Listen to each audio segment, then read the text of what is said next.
Hello everyone, welcome to my channel. मैं महेश राय स्वागत करता हूं आपके अपने चैनल में। तो आप सबको मैंने पहले तो बताया था कि मैं एक माइक लेने वाला हूं जिससे आवाज आपको अच्छे से सुनाई दे, अच्छे से आप तक आवाज पहुंचे।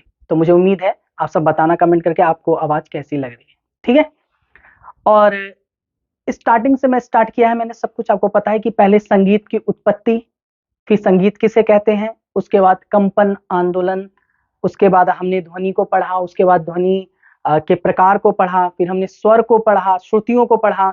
आज हम चल स्वर, अचल स्वर, सप्तक, सप्तक के प्रकार के बारे में अच्छे से जानेंगे। मैं एक एक टॉपिक को लेके चल रहा हूं।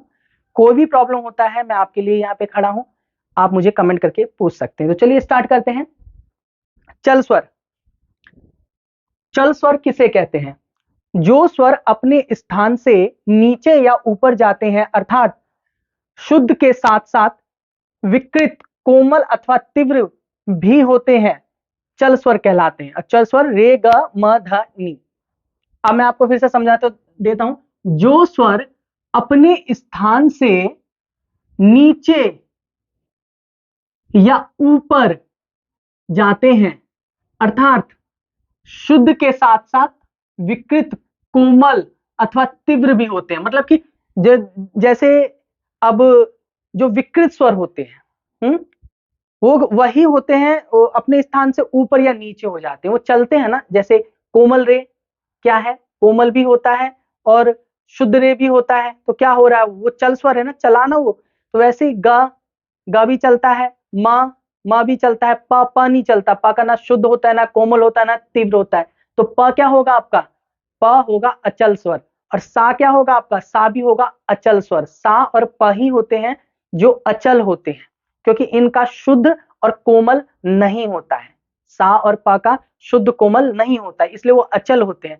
और चल कौन से होंगे, सा और प को छोड़ के जो 5 स्वर आपके बचते हैं, रे ग म ध नि, इन चारों को हम कहेंगे क्या, चल स्वर। तो आपसे पूछ दिया जाए कि क्वेश्चन में आपको दे दिया जाए, अब पूछ दिया जाए इसमें से चल स्वर कौन सा है, तो इनमें से रे ग म ध नि, इनमें से कोई भी हो तो वो सही आंसर होगा, ठीक है। तो आपको समझ में आ गया, जो स्वर अपने स्थान से नीचे या ऊपर हो जाते हैं तो कोमल हो जाएंगे, हाँ, या कोमल है तो शुद्ध हो जाएगा, शुद्ध है तो कोमल हो जाएगा, हाँ। तो वो क्या कहलाएंगे, आपका चल स्वर कहलाएंगे। अब बात आ जाती है कि आप बोलोगे ये म तो नहीं होता, म तो, लेकिन म तीव्र तो होता है, वो चलता तो वो भी है। तो चल स्वर का मतलब ही हो गया जो चलता है, जो चलेगा वो चल स्वर है, जो नहीं चलेगा वो अचल स्वर है, ठीक है, समझ गए। मुझे उम्मीद है। शुद्ध के साथ साथ विकृत हो जाते हैं ना, शुद्ध तो होते हैं, शुद्ध के साथ साथ विकृत, कोमल अथवा तीव्र भी होते हैं, चल स्वर कहलाते हैं। क्लियर हो गया, मुझे उम्मीद है आप सभी को अच्छे से समझ में आ रहा होगा। अब आ जाते हैं हम अचल स्वर पे। अचल स्वर किसे कहते हैं, देखिए अच्छे से। दो जो स्वर कभी भी अपने स्थान से नहीं हटते, अर्थात कभी विकृत, कोमल अथवा तीव्र नहीं होते, अचल स्वर कहलाते हैं। वह स्वर जो जो कभी भी अपने स्थान से नहीं हटते, जो अपने स्थान पे अडिग रहते हैं, मतलब कि भैया अब हिलना ही नहीं है हमें, है ना, एक ही स्थान पे जो रहते हैं, वो कहलाते हैं आपके अचल स्वर। विकृत, कोमल अथवा तीव्र, ना वो तो विकृत होगा, ना कोमल, ना तीव्र, इनमें से कुछ नहीं होगा, वो नहीं होते, अचल स्वर कहलाते हैं। सप्तक में सा षडज और प पंचम, प को पंचम कहते हैं, सा को षडज कहते हैं, दो ही अचल स्वर माने गए हैं। समझ में आ गया, दो ही अचल स्वर माने गए हैं, सा और प। क्यों, क्योंकि ये अपने स्थान से हिलते नहीं है, ना ही इनका कोई स्वर इनका कोमल होता है, ना ही इनका कोई स्वर तीव्र होता है, ठीक है। तो जिसके भी कोमल होगा, जिस भी स्वर का कोमल होता है वो चल स्वर हो गया, जिसका नहीं होगा तो वो अचल स्वर हो गया। और दो ही स्वर होते हैं, सा और प, यही दो स्वर हैं जो अचल स्वर है, ठीक है। तो मुझे उम्मीद है आप सभी को अच्छे से समझ में आ रहा है, हाँ? कमेंट करके आप जरूर पूछना, कोई भी प्रॉब्लम होती है, कोई टॉपिक हो तो वो भी आप पूछ सकते हैं, मैं उस पर भी आपको वीडियो क्लास करवा दूंगा। और सभी को एक चीज ज्यादा करना है, ज्यादा से ज्यादा शेयर करें ताकि आप सभी की हेल्प हो पाए। अब हम सप्तक के बारे में पढ़ लेते हैं। देखिए सप्तक किसे कहते हैं? क्रम अनुसार, क्रम के साथ, ठीक है, क्रम अनुसार 7 स्वरों के समूह को सप्तक कहते हैं।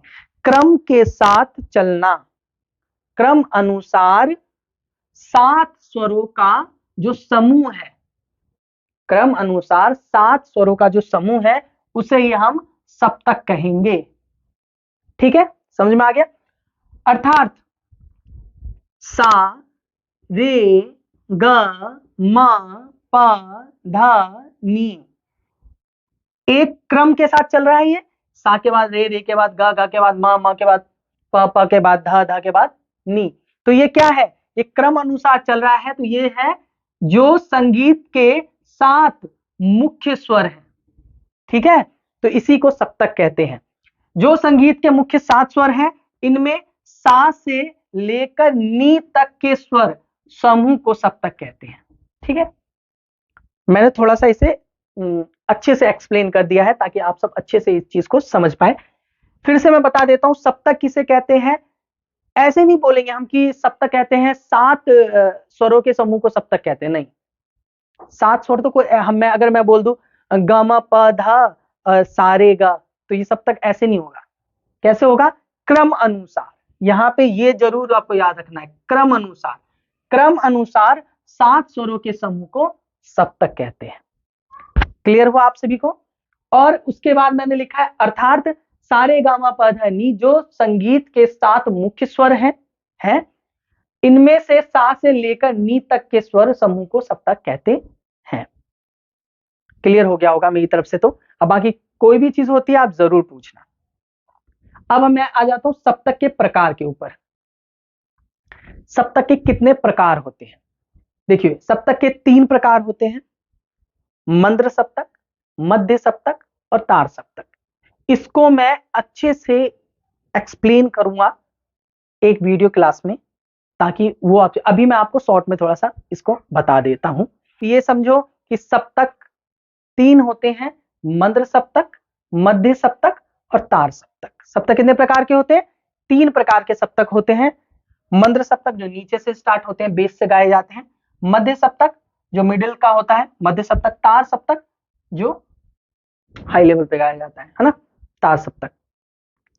इसको मैं आपको अच्छे से बताऊंगा, एक एक टॉपिक को मैं अच्छे से इसको लेके आऊंगा ताकि आप सब अच्छे से समझ पाए। तो आज के लिए इतना ही है। मुझे उम्मीद है आप सभी को अच्छा लग रहा है। अच्छा लग रहा है तो चैनल को सब्सक्राइब कर दीजिए, बेल आइकन प्रेस कर दीजिए। कोई भी प्रॉब्लम होता है वो कमेंट करके पूछ सकते हैं। बाकी टेलीग्राम का लिंक मैंने डिस्क्रिप्शन में दे दिया है। और आज के लिए इतना ही। तो अपना ध्यान रखिएगा, पढ़ते रहिएगा, खुश रहिएगा, मस्त रहिएगा, स्वस्थ रहिएगा और प्रिपरेशन के साथ जबरदस्त रहिएगा। तो थैंक यू एवरीवन। जय हिंद, जय भारत।